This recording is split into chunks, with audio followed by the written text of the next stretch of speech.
Early voting in Minnesota starts tomorrow, 6 weeks before the August 11th primary election. Now, election rules allow several ways for you to vote, but as Chief Political Reporter Tom Hauser tells us, there is a small chance the rules may change in November if President Trump gets his way. Many Minnesotans don't focus on primary voting during the summer months. In fact, less than 13% of registered voters cast ballots in the 2024 August primary. Primaries are a different animal. They're very tough to predict in Minnesota and elsewhere. So much of it depends on who or what is on the ballot. The Minnesota ballot this year will feature several high-profile races and candidates in both parties that could spike turnout to the 20 to 25% range.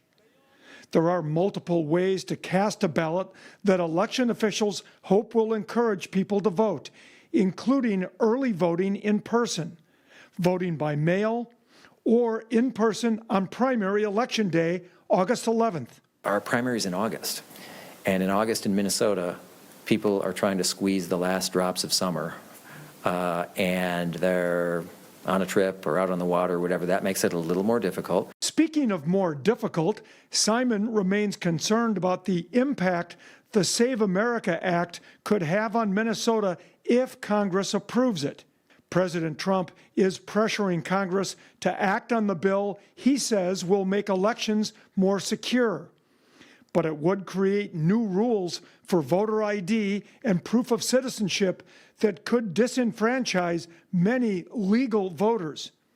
Simon uses the example of the millions of married women in the United States who don't have passports and who have different last names than what is on their birth certificate. What would they have to do in order to register to vote under the SAVE Act or Save America Act? Well, they would probably have to produce two documents, a birth certificate and a marriage record of some kind. One or the other isn't enough. You'd need both of those things. Simon says that might not sound like much of a hurdle, but he also says there are a surprising number of people who do not have those documents readily available. And with the November elections fast approaching, he says he's hoping that bill does not pass because there is so little time to prepare. Meanwhile, in order to vote in the primary elections, we have all the information you could ever need at KSTP.com. At the state capitol, Tom Hauser, 5 Eyewitness News.